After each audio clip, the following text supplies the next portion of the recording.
साथियों, एक ही Khan adviser channel में आपका बहुत बहुत स्वागत है और तहे दिल से आभार है।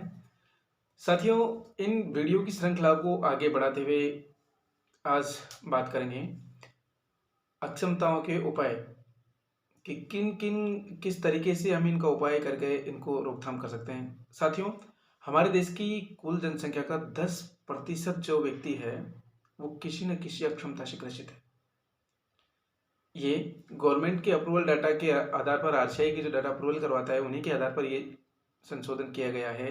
ये देखा गया है कि हमारे देश की जो कुल जनसंख्या है ना, उसका 10% जो व्यक्ति है वो किसी न किसी अक्षमता को लेकर के ग्रसित है। साथियों, इन अक्षमताओं का रोकथाम जो है ये इलाज से बेहतर उपाय है। जिस तरीके हम किसी अक्षमता का इलाज करवाते हैं, उसमें पैसे इन्वेस्टमेंट करते हैं, उससे बेहतर है कि हम इसकी रोकथाम के उपायों को अपनाएं। इसकी रोकथाम से को हम हमारे जीवन में लाएं ताकि आने वाली अक्षमता हमारे जीवन में हो ही ना, इनका सामना हमें करना ही ना पड़े। तो इसकी रोकथाम के लिए 3 स्टेज से आदमी को गुजरना पड़ता है। उन तीनों स्टेप को अगर हम अच्छे से ध्यान में रखें और उनकी पालना करें तो हम कहीं ना कहीं इसकी काफ़ी हद तक इसकी रोकथाम कर सकते हैं। साथियों, प्राथमिक स्तर पर, द्वितीयक स्तर पर और तृतीय स्तर पर, इसके 3 स्तरों में इसकी चीज़ है, जो 3 लेवल है, इसके स्टेज हैं, उस पर हम इसकी रोकथाम के उपाय कर सकते हैं।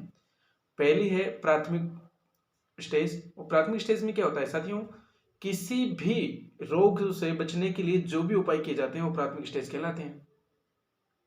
जो भी बीमारी होती है, जैसे कि अपने घर में मच्छर होते हैं, रात को सोते वक्त हम उनसे बचने के लिए जैसे ऑल आउट का प्रयोग करते हैं, कई बार बत्तियां जलाते हैं, धुआं करके भी मच्छरों को भगाने की कोशिश करते हैं ताकि पूरी रात मच्छर ना आवे। आसपास जो पानी वगैरह भरा है, कीटनाशक वगैरह को भी यूज करते हैं। तो साथियों, वो क्या है, ये प्राथमिक उपाय है, प्राथमिक उपाय है।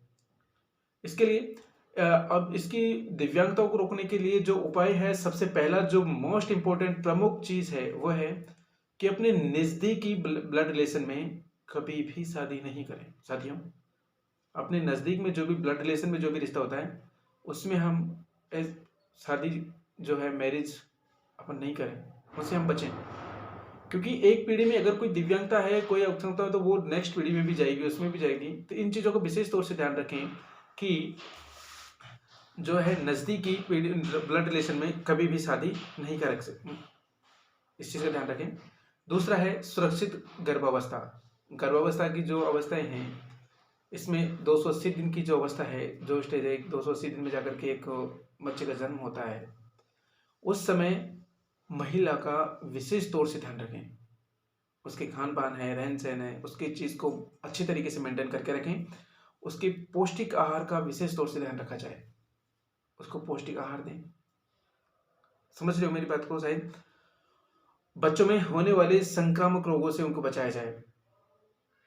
विशेष तौर से ध्यान रखें इस चीज़ों का कि बच्चे को संक्रामक रोग ना हो। अगर हो जाता है तो जल्दी से जल्दी उसका इलाज करवाएं, डॉक्टर्स का परामर्श लें, उनसे जाके मिलें। इन पर बिल्कुल भी लापरवाही ना करें, क्योंकि ये एक ऐसी चीज़ें हैं जो हमारे बच्चों को अपाहिज बना देती हैं, अपंग कर देती है, जिसे दिव्यांगता हम कहते हैं। साथियों, उनसे बचना चाहिए। दूसरा है गर्भावस्था में नियमित समय पर जिस प्रकार से जो भी जांचें होनी होती है उनको नियमित रूप से हम करवाएं। स्टार्टिंग के शुरुआत के महीने में, तीसरे महीने में, 5वें महीने में, 7वें महीने में, लास्ट स्टेज पे जाकर के भी जैसे ब्लड की जांच होती है, आयरन्स का उसको देखा जाता है, हीमोग्लोबिन इसका कितना रह गया है, प्रोटीन विटामिन क्या है, बच्चे का अच्छे से अंदर जो है डेवलपमेंट हो रहा है कि नहीं, सोनोग्राफी वगैरह टाइम टाइम से जो चीज़ें अनिवार्य हैं, कंपल्सरी रूप से, नियमित रूप से उन चीज़ों को करवाएं।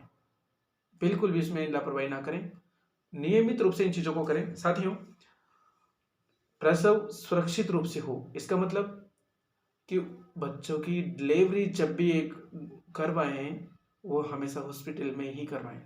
अपने नज़दीकी चिकित्सालय हैं, जो अस्पताल है, उनमें ही आप डिलीवरी करवाएं। घर पर कभी भी डिलीवरी ना करवाएं। इस चीज़ों का विशेष मेंटोर ध्यान रखें। और इसके लिए सबसे मेजर जो पॉइंट है वो ध्यान रखने योग्य है, वह है माता की आयु, कि मदर्स की एज एक परफेक्ट एज होनी चाहिए जिसमें जाके वो अपने बच्चे को जन्म दें, ताकि आने वाला बच्चा सुरक्षित और हर तरह से अच्छा हो, स्वस्थ हो सके। 21 साल से कम की उम्र में कभी भी गर्भ धारण ना करें। विशेष तौर से माताएं ध्यान रखें, लेडीज़ें इस चीज़ों का ध्यान रखें। गर्भ धारण करने के लिए 21 साल की एज होना कंपलसरी है। 21 साल से पहले कभी भी गर्भ धारण ना करें। उससे पहले 18 साल से में समथिंग करते हैं तो कहीं ना कहीं जाकर के अक्षमताओं की संभावनाएं बढ़ जाती हैं। साथियों, ये रोकथाम जो है इलाज से बेहतर है। इनकी रोकथाम करने के लिए हम स्वयं को खुद से कर सकते हैं। जिस तरीके से स्वस्थ रहने के लिए रोजाना व्यायाम की आवश्यकता होती है, योगा करते हैं, पौष्टिक आहार लेते हैं, सेम उसी प्रकार अपने जीवन को, भावी जीवन में आने वाले बच्चे की जिंदगी को सुधारने के लिए, संवारने के लिए इन छोटी छोटी बातों का ध्यान रखें। ये प्राथमिक स्टेज की बातें हैं सारी। इन चीज़ों का विशेष तौर से ध्यान कराएं ताकि आने वाले बच्चे को अक्षमता से बचाया जा सके। साथियों, इन्हीं शब्दों के साथ में मैं अपने इस टॉपिक को यहीं विराम देंगे। नेक्स्ट बात करेंगे कि द्वितीय स्टेज में हम क्या करें। साथियों, वीडियो को लाइक करें, शेयर करें, कमेंट्स करें और सब्सक्राइब कर लें अपने चैनल को, जो भी भाई नए हैं, ताकि आने वाली वीडियोज़ उन तक समय समय पर पहुँचती रहें। मेरा पर्पज ओनली फॉर अक्षमता वाले बच्चों को उनकी ज़िंदगी की सुधर जाए, उनका कुछ भावी जीवन में अपने आप को वो समाज में काबिल बना सकें। इन्हीं को लेकर इस पर्पज से मैं इस कार्य को आगे चला रहा हूँ। साथियों, इस तरीके से मुझे आपका प्यार मिलता रहा, मैं इसको रोजाना इस तरीके से आगे बढ़ाता रहूँगा। जय हिंद, जय भारत।